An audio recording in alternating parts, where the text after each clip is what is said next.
right, let me go ahead and call the meeting to order. This is a regularly scheduled Greer City Council meeting called and convened this evening, September the 12th, 2017. Having called the meeting to order, I'd like to ask if you would to join us in standing for the Pledge of Allegiance, after which Mr. Councilman Griffin will lead the council in an invocation. I pledge allegiance to the flag of the United States of America and to the republic for which it stands, one nation, under God, indivisible, with liberty and justice for all. Let us pray.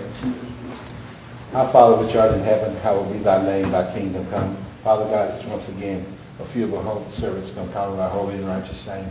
Father, I want to say thank you for all of many wonderful blessings. Father God, I ask you for special blessings for the hurricane victims, Father. Wrap your loving arms around them. Also, I ask you for a special blessing for the first responders, Father God. Take care of them too. These and all the blessings you ask in your precious Son, Jesus Christ's name. Amen. Amen.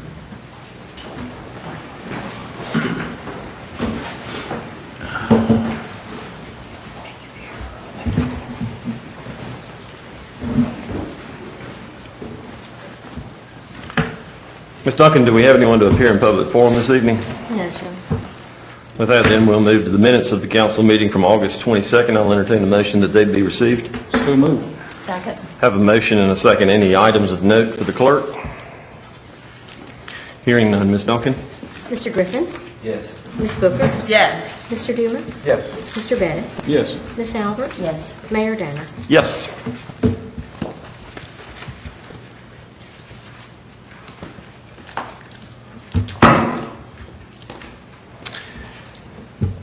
We've got a special recognition that we would like to make this evening. From time to time, we are able to celebrate with those folks that have reached a milestone in their employment, 5, 10, 15, 20, 25 plus years, and occasionally we will have somebody that we like to celebrate with as they get to the point in their career with us that they are retiring. And we have an individual this evening that is retiring from the service of the city with 25 years of dedicated service, and we want to take time to recognize him. And so I would ask if Lieutenant Jimmy Holcomb and any of his family that would like to make their way down front, please.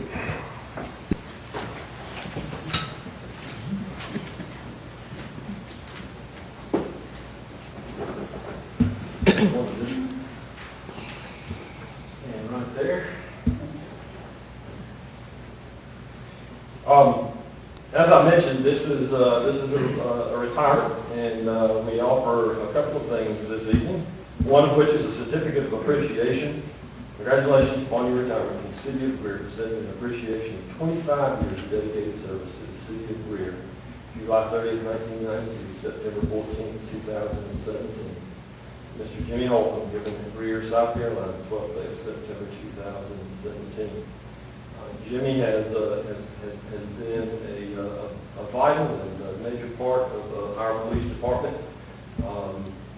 One of our most recognized and visible officers, and has done a lot of things in that department, and one of which has been to help spread a lot of goodwill and to welcome a lot of people to Greer and to help people through the process that they find themselves in sometimes when they're dealing with our police department. And that can be a little daunting, and it's always good to have somebody like Lieutenant Holcomb that can help them through that. And so tonight we want to offer not only a certificate of appreciation, but the administrator has a gift as well for you. So I want to give you that. On behalf of Mayor and Council and all the employees of the City of Greer, we want to give you this retirement plaque. It's a small memento and a memory of us as you're in that rocking chair sitting there by the mantel. Congratulations. Thank you very much.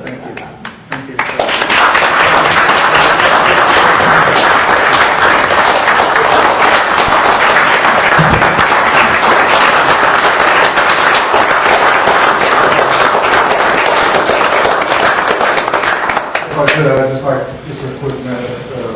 First of all, thank all my fellow officers for showing up tonight, taking time out to be here with me, my family.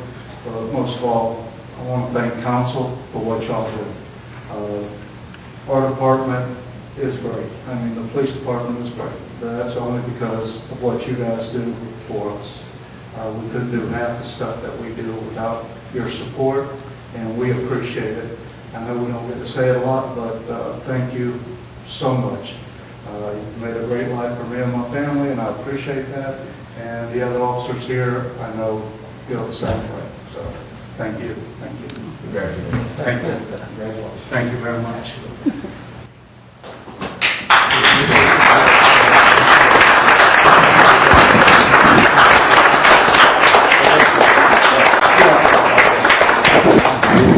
We'll miss you. Thank you. Congratulations again.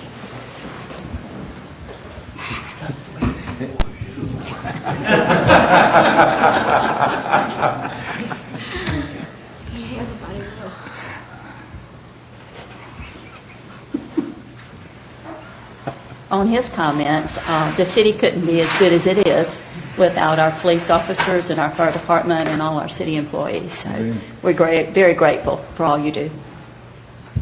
Exactly. Yes, indeed. And, as Councilman Griffin prayed earlier, we definitely want to remember those folks that have been so impacted by the last two hurricanes of the season down in Houston, and also through the Caribbean in Florida and into Georgia and South Carolina as well, too. And while we remember them, we also want to remember not only those folks that it is part of their duty to respond to instances just like that one, but those that volunteer to do so. And we indeed pray an ark of safety around those folks, as those efforts will be ongoing for quite some time, particularly now as things have calmed to the point that we're beginning to get eyewitness accounts and pictures out of some of the places that have been so brutally impacted by both hurricanes. And so we want to continue to remember those folks as they seek in some way to put their life back together. That makes a good segue or a transition for us, because our next presentation is by Skipper Burns, the Director of Public Service. And he and his crew, as you can imagine, were on high alert over the weekend and through the past couple of days, and were ready to face the challenge that lie before them as the storm came this way.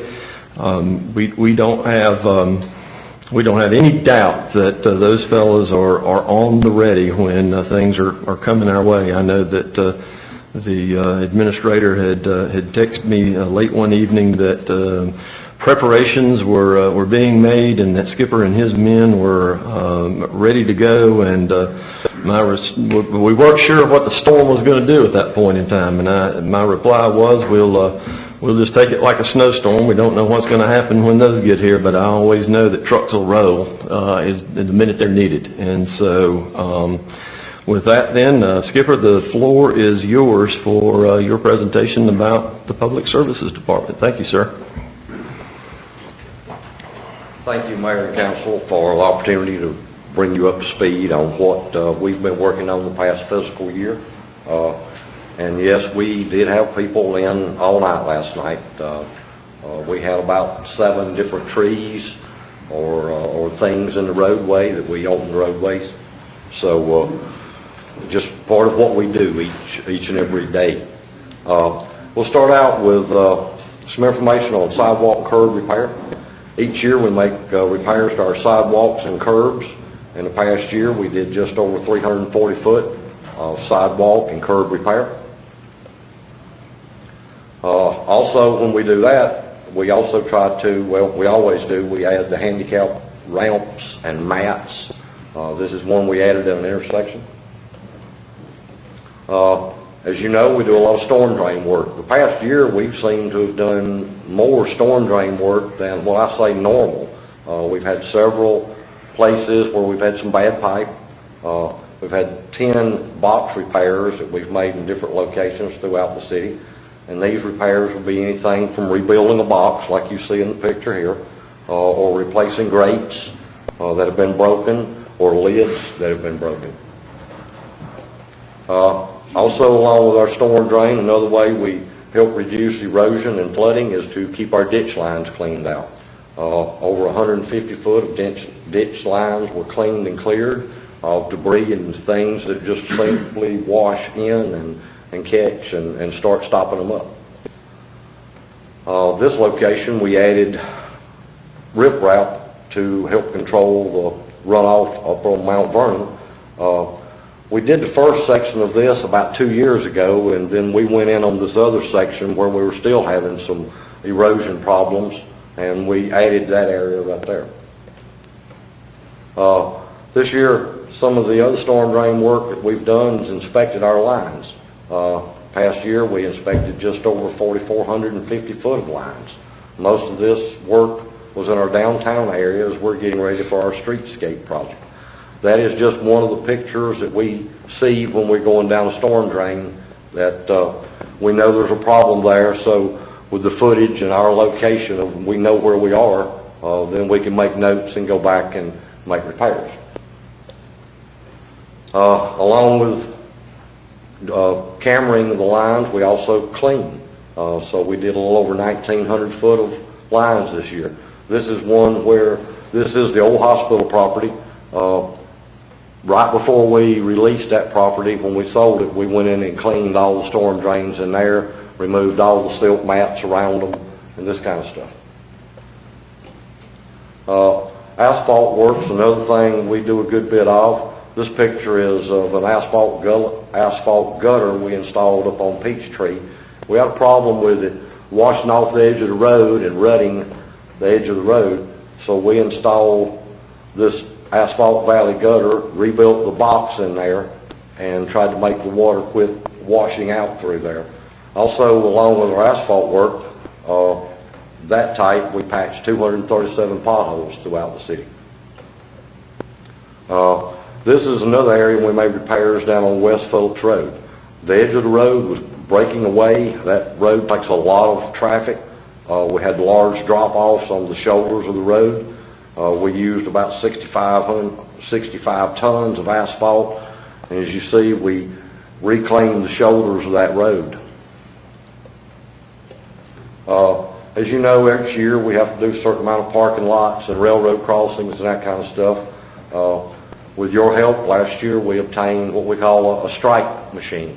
It is a gas-powered, compressor-driven machine to make it strike lines that are a whole lot straighter and more uniform than the old roller and brush.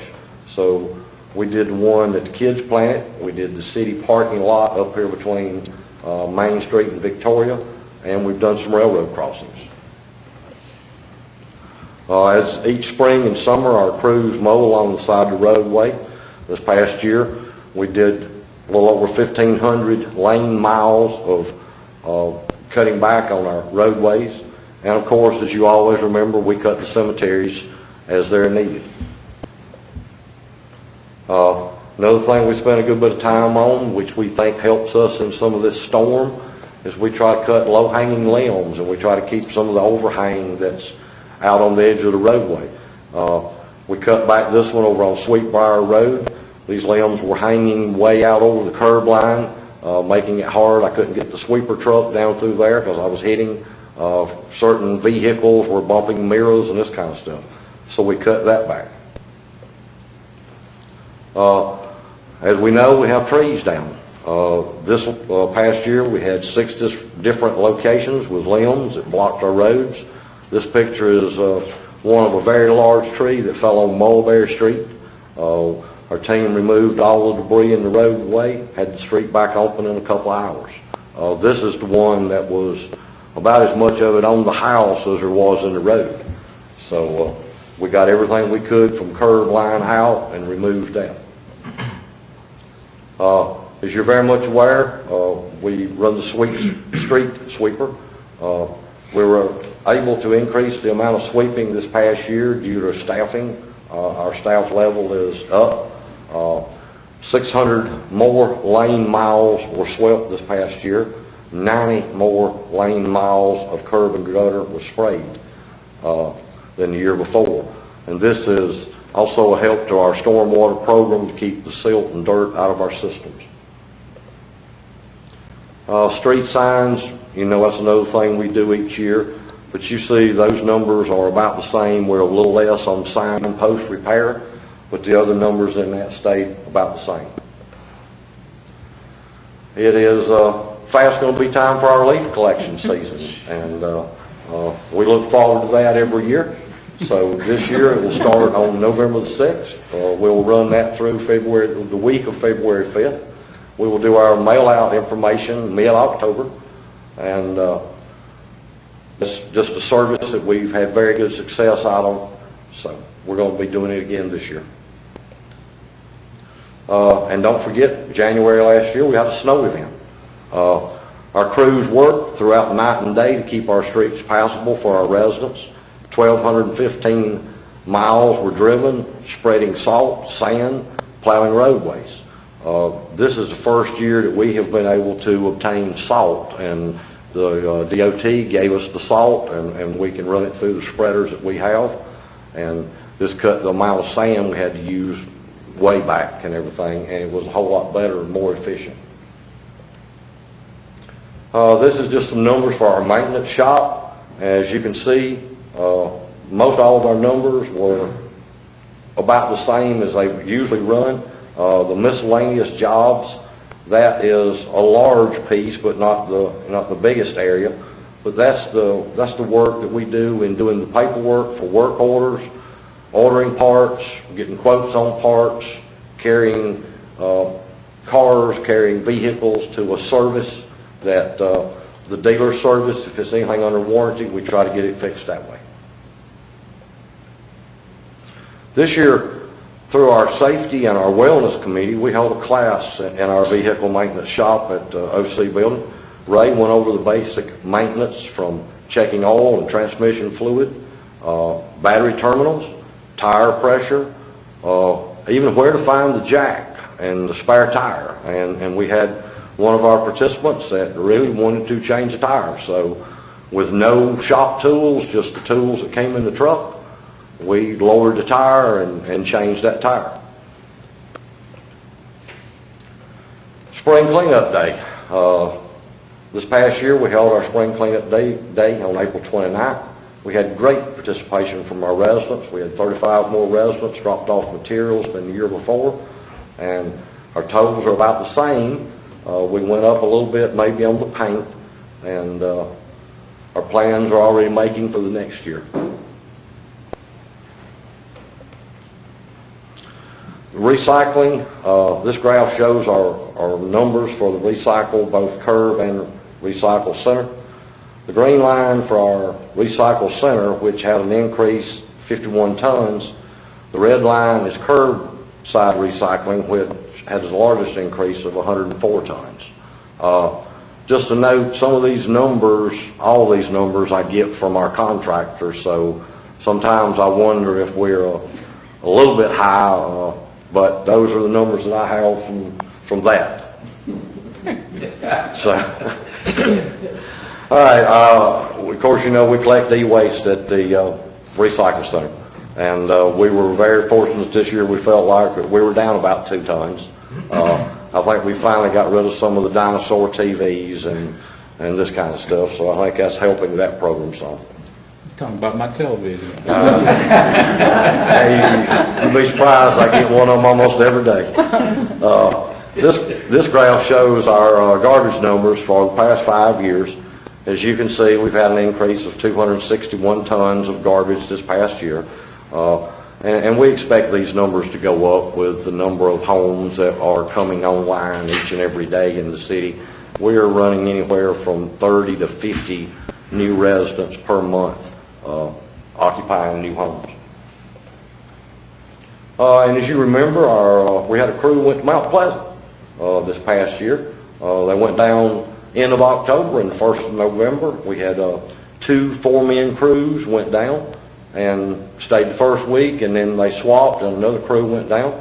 Those 2 crews removed 121 loads of yard waste which our calculation with the cubic yard our truck is 3,388 cubic yards of debris. And demolition, this is another thing that the city allowed us to do, have a little fun. This was the old tool shed out at the Mountain View Cemetery, and before we started anything, we made sure we had our asbestos check and lead paint check, and nothing was found there. And then we obtained all the DHEC permits, and public service staff removed all these materials and carried them to the landfill. Just some of the training. This is a list of a few of the training that we had this year through our department. The hazardous materials operation, chainsaw safety, flagger training. Of course, we're constantly doing our online municipal association training. And then we got the opportunity to send 3 of our members to Charlotte for our new sweeper. They've already been up there for some training on the new sweeper that we're looking forward to receiving. And that would be all, if I can answer any questions. Council? Skipper, I had a question about the trees. I Yes, noticed sir. you were driving around the neighborhood this morning. Appreciate you doing that. Yes, sir. There are some trees that I've noticed that could have easily fallen out in the road Yes, sir. during the storm that we had. And if the winds would have been any more intense, I think we would have had a lot more serious issues. Do we ever take a proactive approach on that and make suggestions that there, especially when I know the example that you gave with the pine trees, and I know they're a lot more dense and they're closer to the road, and so the sweepers would have an issue obviously getting up and down the road running into those. But with larger oak trees and hardwoods, they tend to kind of branch out over the road and you get dead limbs, and it's just it's a safety thing too. It's not just It is. If we catch one that we really feel like is a safety concern, we try to contact the resident. I will actually go through Ruthie and building codes, and sometimes we just have to make a communication with the resident and say we feel like it's unsafe. We just want you to be aware of it. Just recently we had one on Morrow Street over here that was basically that situation. It was pretty well dead. And it was removed. A lot of people, when it's getting ready to fall, it's the city's tree. I mean, it's not mine anymore, it's yours now, and I want you to cut it. I have a lot of that. But I can't get 10 foot up in the yard and say it's on the right of way. So, but yes, sir, we try to take a proactive. We actually did that today over on Bryant Road. We had 2 pines on a vacant piece of property that were leaning, and we know cut them down now or cut them down in the dark. So we made the choice today, and they're not there anymore. So we pushed them back out of the way. But that's part of our reason we cut limbs back is, our joke is cut them in the daylight when the weather's pretty, or come in and cut them in the dark when it's not pretty. So. Nobody puts it like Skip. I'm sorry. Thank y'all. All right, thank you, sir. Thank you.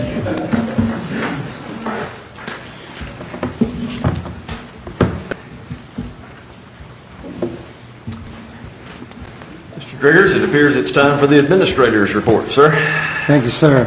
Members of council, one of the things we do want to make you aware of is some of our preparedness for the storm this past week. I did have an opportunity to send a communication to you on Friday after we had an opportunity to have our last briefing here. And then we also held a conference call with the emergency preparedness team again on Sunday. I want you to be aware, which I know that you are, but I want to remind all of us of the process that we go through in that. Our fire chief serves as our risk management coordinator for us and heads up our emergency preparedness process. All of our teams were gathered on Thursday. We held a conference meeting on Thursday to review the impeding storm. As you are aware, the storm had a trajectory on Thursday different than it had on Friday. It shifted, and so we were directly in the path of the storm on Thursday. Our preparedness was in a different mode. Under those circumstances, when the storm shifted on Friday, we were able to make some alternative arrangements to our preparedness plan. But again, we met again on Thursday. We do that at the Emergency Operations Center over at the PD. Continued to monitor that storm through the weekend, and all of that team again gathered by conference call on Sunday. So we were very, very aware of the path of the storm. We had the forecast of what we were anticipating to occur here. All of our teams again are involved in that, everything from our floodplain manager to our police, fire, public services, public information, and then we also expand that to our partners over at CPW, so they are aware of what we're looking at relative to the storm, and they're able to communicate with us as well what their emergency preparedness plans are. It's a very, very good process for us.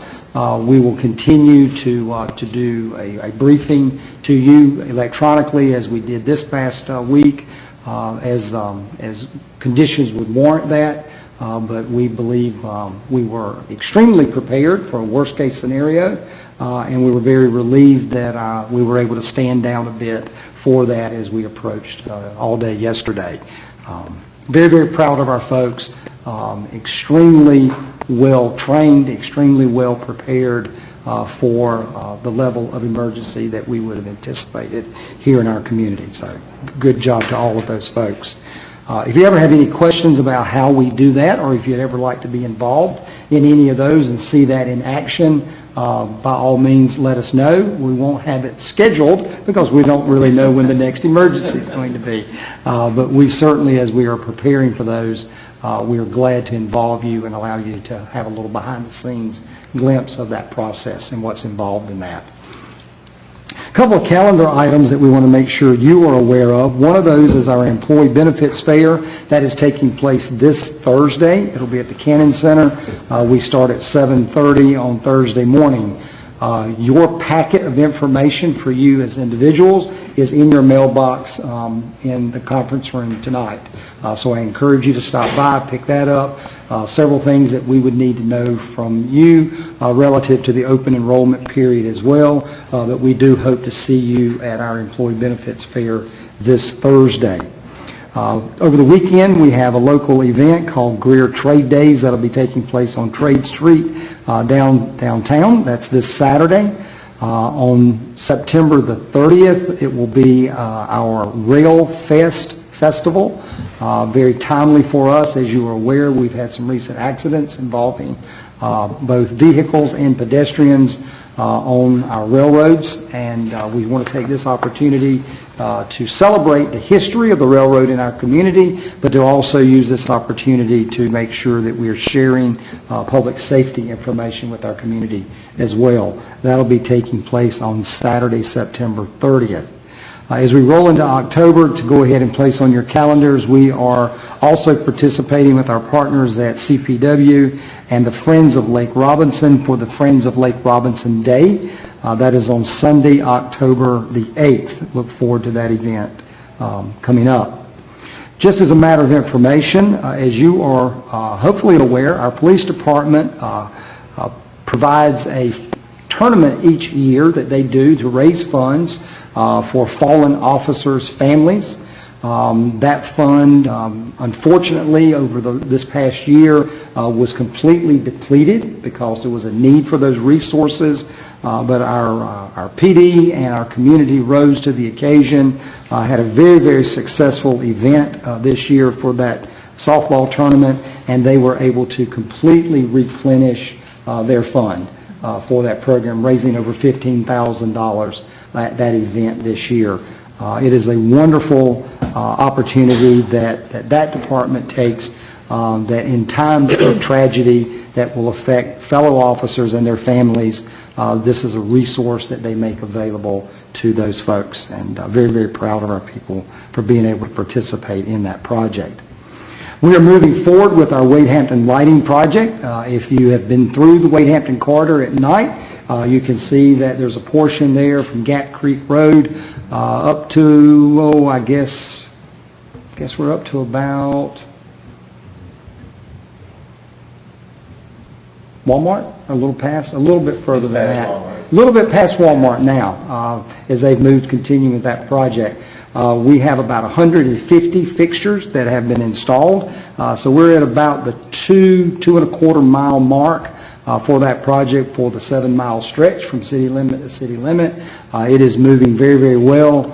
You can see the fiber optic cable, the underground cable is placed and drilled underground. That's the orange cable that you'll see as you drive down the street, and then they're placing the poles and getting the lights lit up. As we light sections of that corridor, then we are taking down the old fixtures at that time as well. So that project is moving along well.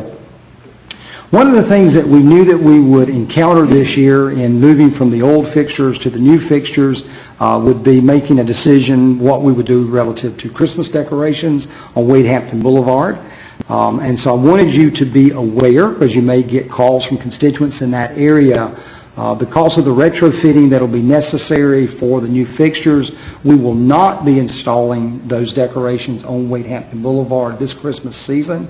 We will take this, it'll take us through the end of the year for us to make sure that we have inventoried everything that we have, that we can then do a plan for the placement of fixtures moving forward. And then it will also require us to acquire some additional materials for next year. So instead of us having that a little more haphazard this year, we've made a decision not to install. They'll still be all through the downtown area, in all the traditional places, but not on that Wade Hampton corridor, at least during this season. And then we'll come back a little bit later in the year and make a proposal to council about how we may want to consider that.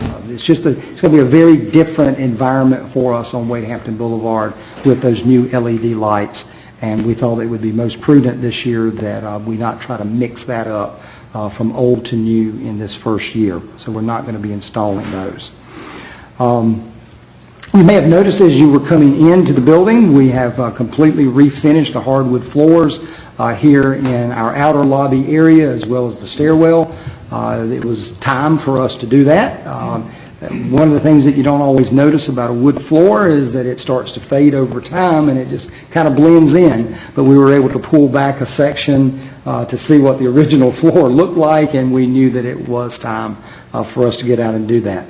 That work is completely finished at this point, and we are now back with events here in the center as we had to close it for a couple of days the early part of last week for that work to occur. Your staff, your senior staff, what we call our leadership team, will be involved in a staff retreat here around the middle of October 9th, 10th, and 11th. You have a city council meeting on the night of the 10th, so we'll be doing some things in preparation for that meeting on the 10th. We are doing that, our retreat will be local, so we'll be here in the Greer community doing that. We'll have some additional information coming to you as we prepare for that. And again, some information that we'd like to share with you on that council meeting night of the 10th. But your staff will be involved, your senior staff, leadership team, in that staff retreat in early October. That's the information that I'd like to share with council this evening. Certainly available to answer any questions that you may have. Again, congratulations to Skipper Burns for a successful fiscal year. I will be on site in his department doing their department inspection tomorrow. We'll start off tomorrow morning looking at their vehicles, and then we'll be looking at the facility and equipment later in the day tomorrow as well. And so if there's any information that you would like to share with us relative to the operation of Public Services Department, that would be helpful as I prepare to do that inspection. So we'd ask that you keep that in mind. I am not asking for executive session this evening. We have no new information from our last meeting, no additional information coming to us from our legal counsel relative to some of the discussion you had a couple of weeks ago. So no request for executive session for tonight's meeting. That concludes my report. Thank you, sir. With that, then, we will move to appointments to boards and commission. We've got an opening on the election commission. This has been a bit ongoing, but we do have a candidate this evening I'd like to bring before you, Miss Anna Davis. Many of you know Anna and her husband Jerry. They reside in the downtown area. Anna works for a staffing company, and as you can see from her biographical sketch, is involved in a number of efforts in our community and professional affiliations as well as education. Council, with your permission, I would like to nominate Anna Davis to serve on the Election Commission, and I'll entertain a second. Second. Have a motion and a second. Any questions in regards to her service? Hearing none. Ms. Duncan? Mr. Griffin? Yes. Ms. Booker? Yes. Mr. Dumas? Yes. Mr. Bettis? Yes. Ms. Albert? Yes. Mayor Danner? Yes. Council, and items of new business. The first item this evening before us is Kids Planted Equipment Purchase and Installation Proposal. Ms. Cunningham, who is the Director of Parks and Recreation, will bring us information in regards to that. Floor is yours. Good evening, Mayor and Council. Based on a needs assessment of Kids Planet One, it was performed by Leathers and Associates. It was determined that there's some equipment that needs to be replaced or repaired. We budgeted for these potential repairs for the past 2 fiscal years, and Leathers and Associates has agreed to replace the equipment and contract the installation, which will be supervised by a certified playground safety inspector. The total cost of this project is $32,353.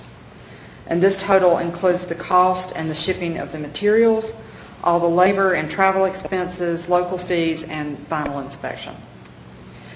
This is a sole source purchase that only Leathers and Associates can provide to ensure compatibility of existing equipment and safety compliance. The repairs and replacement of the existing equipment is proprietary to Leathers and Associates.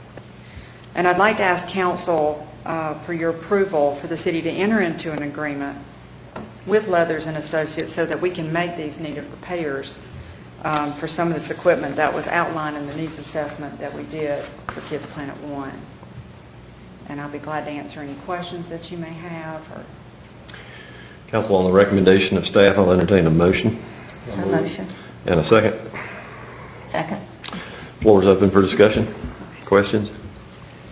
Will this restoration be back to pretty much like it was, or do they have new ideas now? No, these are just some that were outlined. These are the highest priority repairs that we feel need to be made at this time. It won't restore it to its former glory, but we certainly try to maintain it, and it will certainly make a difference in how it is today. We feel like this is really just a safety issue that we need to go ahead and address some of these issues.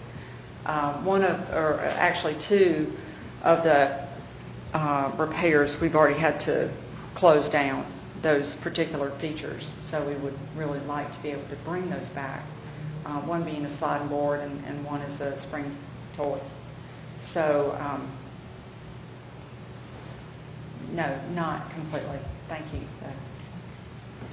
As a reminder to council, we've been having discussion that we recognize that we are nearing end of life for the equipment that is there at that facility. Because we are not at the point that we are prepared to take down all of the old equipment and rebuild that playground facility, we were faced with the dilemma of shutting down portions of the playground until we were at that point. It is such a popular attraction that we felt that it was appropriate that we would keep the playground open and operating. It is our belief that some of this equipment can be relocated to some of our other facilities because of the type of that equipment once we do go in and do a complete rehab of that site. So One of our concerns, one of my concerns was, are we going to go out and spend $30,000 in 2017 for a playground that we know that we're going to basically need to demo the infrastructure of that park and redo that in a couple of years. We are in the process now of doing our request for proposals for the master plan for the redevelopment of that site. But this is, we're just at that point. We need to make repairs before that occurs or shut down portions of the park, and we just didn't think that that would be appropriate. Others? How was Kids Planet now? It was built, the first one, which is Kids Planet 1 in the back, when you walk in, was built in 1999. So it's almost 20 years old. And by using the proprietary company, that does it extend a warranty with them, or does it provide? Would it make us uninsurable, or I mean, what's the? No, it is definitely a liability issue. There is no one else that will provide this equipment except for Leathers and Associates. So other companies won't even quote it. They won't touch it. No. Gotcha. And it's like that on most playground units. So whoever you go with to put in install a piece of equipment, they're going to be the ones that we're going to have to purchase equipment from. That's just how it's set up, unfortunately. We just hope that they'll still be in business down the road. Yeah, we certainly do. Well, the ironic thing there is that Learning Structures was the creator or manufacturer of Kids Planet 2, and they are out of business. So we are constantly maintaining. It is a wood structure, all of it. So it's difficult for us to keep up with, but we are maintaining it, but we can't get equipment for it. So we do our best to make sure that we keep it as presentable as we can. We certainly want it to be a nice feature for people to come to Greer. It is definitely unique to Greer. Others? Ms. Duncan? Mr. Griffin? Yes. Ms. Booker? Yes. Mr. Dumas? Yes. Mr. Bettis? Yes. Ms. Albert? Yes. Mayor Danner? Yes.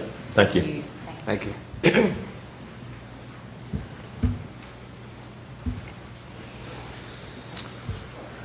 In a bit of change of pace, we're going to ask Mr. Brandon McMahon if he will join us now for some new items of business, the first of which is the reading of ordinance number 28-2017. This is an ordinance to change the zoning classification of property owned by Pierce Properties located on Brushy Creek Road and Kings Creek Drive from C2 Commercial to DRD. Mr. McMahon, the floor is yours. Thank you, Mayor and Council. Ordinance number 28-2017 is a rezoning request for property located at the corner of Brushy Creek Road and Kings Creek Drive, requesting a rezoning from C2 Commercial District to DRD Design Review District. The Planning Commission conducted a public hearing on August 21st, 2017 for the rezoning of this parcel. The Planning Commission motioned to approve with conditions. This project is currently known as Pups and Pints. According to the statement of intent, this will be a bar and grill with a dog daycare. Activities will include boarding and grooming. The Planning Commission did place some conditions for the applicant. One is to move the driveway onto Brushy Creek. It has to be acceptable location for SCDOT. No curb cut except for emergency use on Kings Creek Road, Kings Creek Drive. No outside runs overnight. Dogs cannot be kept outside overnight. They must provide a landscaping plan. They have to have 8-foot screening along the rear of the property that would face Carmen Glen and along the dialysis clinic. That's all I have at this time, and I'll be happy to answer any questions. By show of hand this evening, is the applicant or a representative of the applicant with us this evening? Record will indicate no one said so. I'll entertain a motion to receive. So moved. And a second. Second. Floor is open for discussion or questions. Is this a franchise, or is this a startup, or? This is not a franchise. The gentleman that has applied for this he's very passionate about animals. His kind of goal is to do the boarding and grooming kind of part-time, but to bring some animals from the animal shelter. So you can come there and get a meal and possibly adopt a dog. That's kind of, he's very passionate about the project. He was requested to be here tonight. I'm not sure why he was not here. Brandon, Mr. Mayor, how does that work in terms of separation from a cooking facility and a dog facility? I mean, how does that work? That's where we informed him he would need to get with the DHEC to make sure. From my understanding, the site plan, the restaurant and the dog park itself / runs are going to be about 150 yards away. Dogs, I think, will be allowed on premise, but they just won't be allowed inside the building. Okay, so in some regards, it's not really different than the people that bring their dogs downtown, I guess, and eat outside at a restaurant? Is that It's very similar to similar? that. I think the portion he's throwing in is the grooming and boarding, and along with the dog park that will be there on site. Is there a separate law for dogs and breweries? Because I know I've been in a few of those and have seen people bring dogs in while you're there and they sit under the table, or they seem to be a lot more welcome there because, they don't serve food in a lot of them. So I'm just curious if that's how maybe DHEC differentiates. That I do not know. I can try to find that out for you, sir. Don't sweat it. I'm just curious. He's going to do a restaurant and the dog, Yes, ma'am. is that right, beside the dialysis center? Yes, ma'am.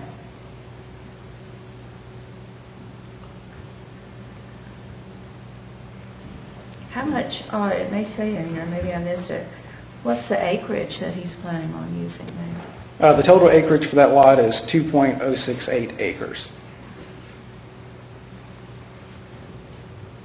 And he's going to board dogs there overnight? Did you say something about the dogs staying outside, not going in, or is that not going into the restaurant? The dogs will not be allowed to stay out at night. Okay. They will be required to be inside. Is this a build to suit, or is he gonna fund the whole thing? Do you know? From my understanding, he is funding it all himself. He is passionate. So in this design review district, is there a review of the construction materials, exterior construction materials? He has not submitted his final plan. He just came with a preliminary plan. Okay. How close is it to the dialysis? It is directly next to it. The property is right there on the property line. We had recommended that he do some type of screening, at least 8-foot screening along that. I'm thinking about the smell too. After a while, if we start getting complaints about, has anybody say anything to him about? We have not. We can bring that up, sir. Yeah. Did he say what type of restaurant was it to be? He did not.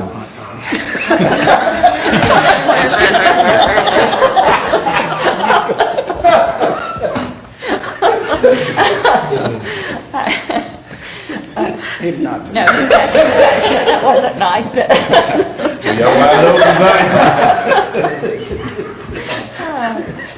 I'm sure DHEC would have some type of plan for waste management, but I bet you, I know that'll be part of it too. Yes, sir. I mean, the good thing about the dialysis clinic is, typically those are enclosed. Most of the patients wouldn't typically come outside, so they wouldn't necessarily be impacted by what was going on over there. So that's a positive thing. I'm not sure about the folks that are back behind there. To say the honest truth, it's two entirely different concepts, but they both already exist and are quite successful. I mean, we have a dog that we take to doggy daycare, and I've been in that facility on a couple of different occasions, and apart from some noise during the day as they run around and play and that sort of thing, it's typically a clean facility. They keep it clean by design, and so I know they coexist. The one that I take our dog to is in a not an office park, but in an industrial type park kind of thing. So I know they can coexist with other businesses. So that's kind of the way the setup is on Pelham Road. You have the doggy daycare there, and then Hans and Franz is right across the street. So he's essentially doing the same thing. You just don't have a road dividing the two places. So I get it. Yeah, That road is big. That's a huge divider. Others? Ms. Duncan? Mr. Griffin? Yes. Ms. Booker? Yes. Mr. Dumas? Yes. Mr. Bettis? Yes. Ms. Albert? No. Mayor Danner? Yes. Council's second item before us is the first reading of ordinance number 29-2017. This is an ordinance to change the zoning classification of property owned by William Bradley Maccabee located on Campbell Avenue from R12, which is single family, to R7.5, single family residential. Mr. McMahon? Yes, Mayor. Ordinance 29-2017 is a rezoning request for the property located on Campbell Avenue, requesting a rezoning from R12, single-family residential, to R7.5, single-family residential. The Planning Commission conducted a public hearing on August 21st, 2017 for rezoning of this parcel. The Planning Commission motioned to approve. The purpose of this rezoning, the owner has requested to subdivide this lot into 2 lots so he can build a house on each. Currently, with the zoning that is there, it is not possible for him to do that. That's all I have at this time. I'd be happy to answer any questions. By show of hand, is the owner of the property or a representative of the owner of the property with us this evening? Owner of the property is with us this evening. Let it be so noted. Entertain a motion. So moved. Second? Have a motion and a second. Floor is open for discussion. Questions? Comments? Hearing none. Ms. Duncan? Mr. Griffin? Yes. Ms. Booker? Yes. Mr. Dumas? Yes. Mr. Bettis? Yes. Ms. Albert? Yes. Mayor Danner? Yes. Council, the next item before us is the first reading of ordinance number 30-2017, an ordinance to change the zoning classification of property owned by Robert Julian located at 211 Arlington Road from RM1 to C2. Mr. McMahon? Yes, sir. Ordinance 30-2017 is a rezoning request for property located at 211 Arlington Road, requesting rezoning from RM1 multifamily residential to C2 commercial. The Planning Commission conducted a public hearing on August 21st, 2017 for the rezoning of this parcel. The Planning Commission motioned to approve. The purpose for this rezoning is to convert the current home into a future commercial use. That is all I have at this time. We'll be happy to answer any questions. By show of hand, is the owner of the property or a representative of the owner of the property with us this evening? Yes, sir. Okay. And let the record indicate that it was so noted that someone did. I'll entertain a motion to receive. So motion. Second. Have a motion and a second. Floor is open for discussion. Where in Arlington is that at? So directly across from the convenience store, right there on, I'm trying to think, the apartments right there. Is that that property where they had all the trouble at? Yes, sir. I think it's the White House right there on the corner. And they got no idea what they want to have in there on C2 or? Would you like to? Would you like to address the council? Mayor, city council members. Well, I didn't understand. I was saying, you had any idea what kind of business you Yeah, the whole intent, it was a 3-unit apartment building. I would consider it a historic building. It was built back in the 1920s, 24. So it's about approaching 100 years old. And the concept is basically bring it to its original state. Oh. Okay, and then the way the house is structured is it will be used as a commercial building, like a professional office, it could be a doctor's office, a real estate office, with a central commerce center. Others? Thank you, sir. Thank you. Have another question? We'll bring you back up. Others? Ms. Duncan? Mr. Griffin? Yes. Ms. Booker? Yes. Mr. Dumas? Yes. Mr. Bettis? Yes. Ms. Albert? Yes. Mayor Danner? Yes.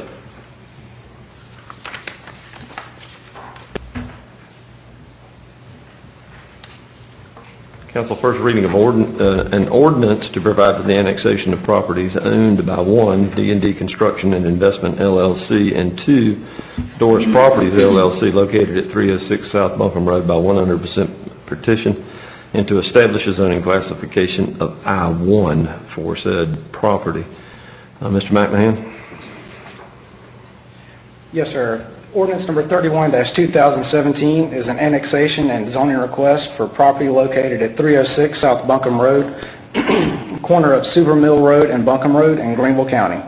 The parcels for annexation are 9.63 acres. The property is proposed for industrial development.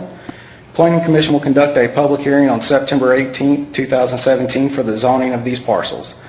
The owner is proposing to expand their current business, which requires sewer. CPW is requesting the annexation. The proposed zone for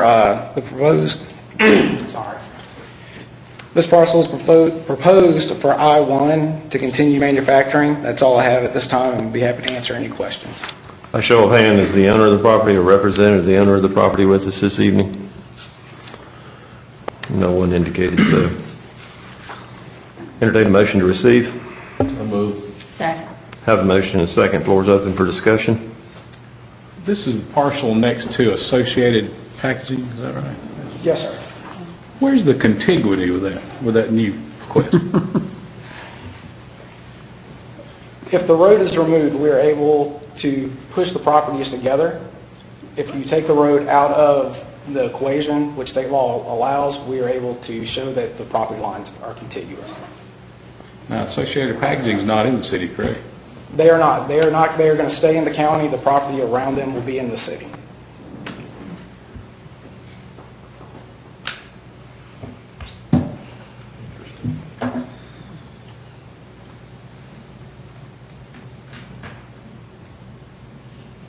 And he's going to use this new property for his existing business? He is going to expand his current business, but it will be used with it. Yes, sir. Mr. Driggers, from a logistical standpoint, how does that work? If the headquarters of the building is not in the city, but they do business inside the city, business license, inventory, that sort of thing, how do we figure that? They will have to, it'll be their responsibility for their business model to show that as a cost center to their business, and they'll have to be able to break that out. If not, then they have to do the full proceeds. Now, they'll be entitled to sewer at this new site. Correct. They're on septic where they are now, right? I believe that they're on sewer. They are currently on sewer. CPW. For their expansion, they are going to, I guess, have to extend to that area or increase the capacity. They're one of the old exceptions of property that was allowed under that system.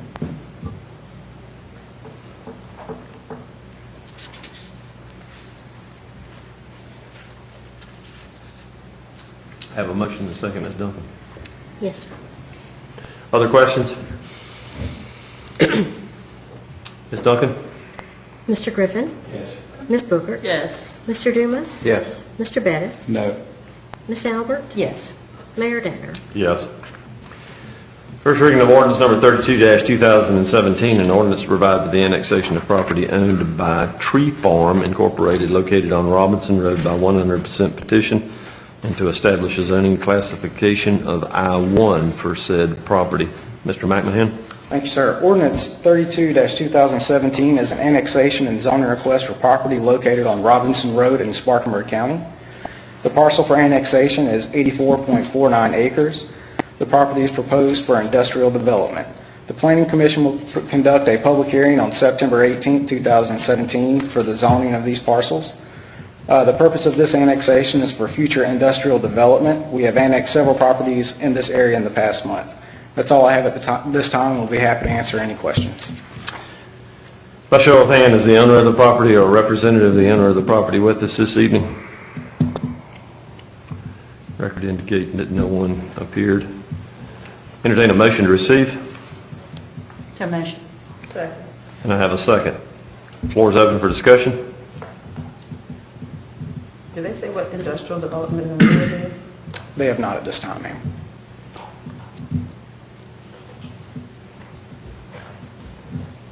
Questions? Comments? Ms. Duncan? Mr. Griffin? Yes. Ms. Booker? Yes. Mr. Dumas? Yes. Mr. Bettis? Yes. Ms. Albert? Yes. Mayor Danner? Yes.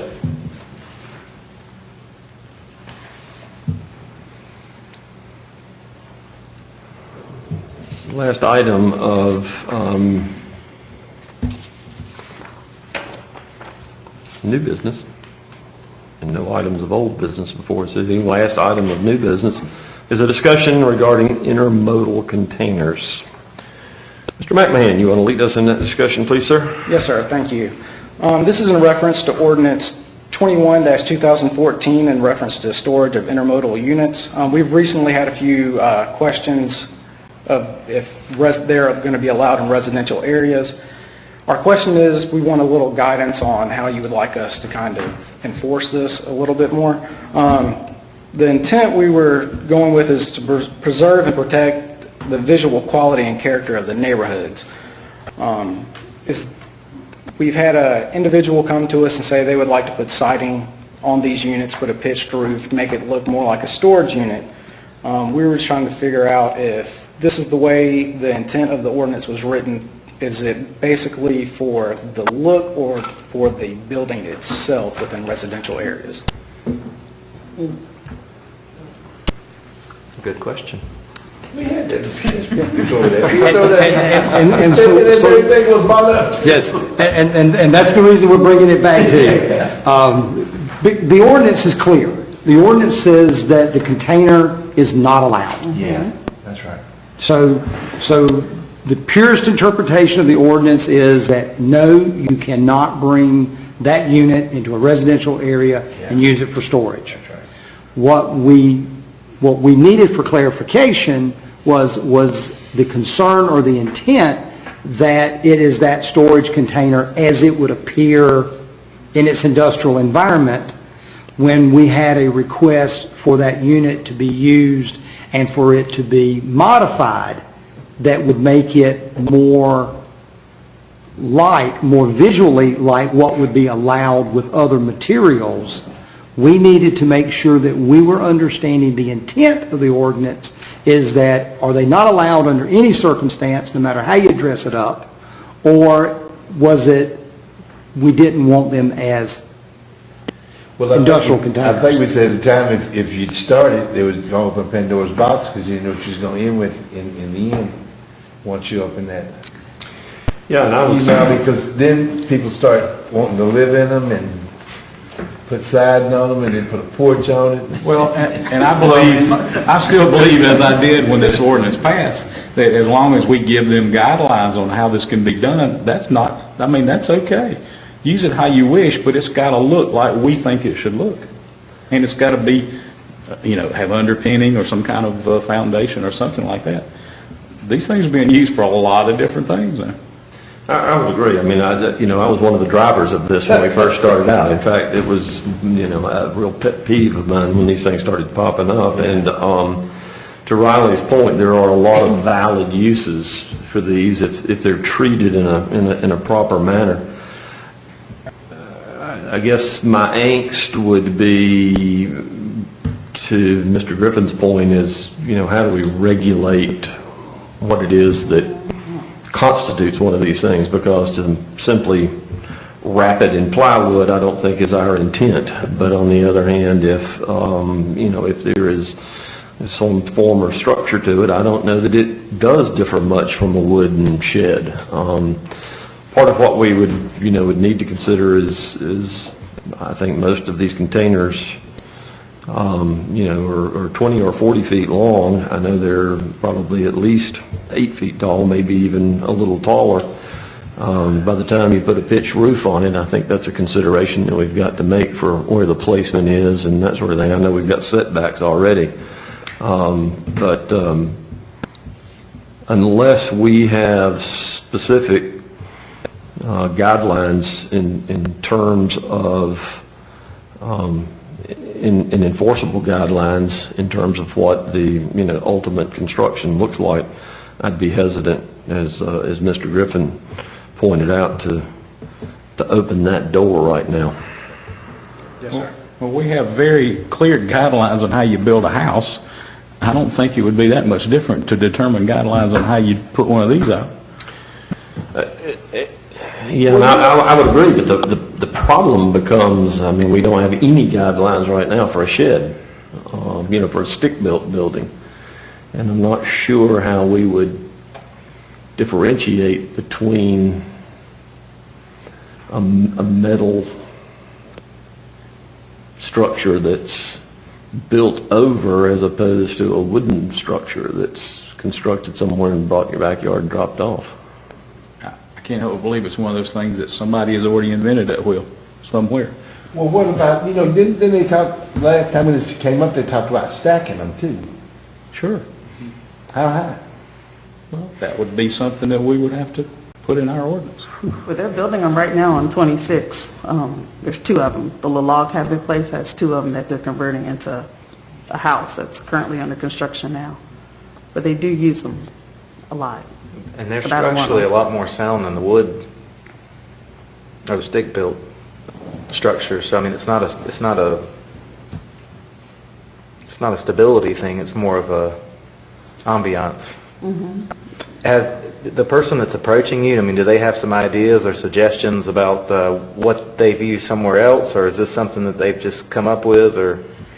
It's something they've kind of come up with. What they were proposing was to put siding on all sides, have the doors covered, put lattice along the bottom. We told them they would have to do a foundation just per building codes to meet certain requirements. I mean, a foundation would be a slab. trailer. Yes, sir. Yeah, I mean, because if you had a slab in there and you dropped it on there, I think you'd be fine. But how high would you let them stack them?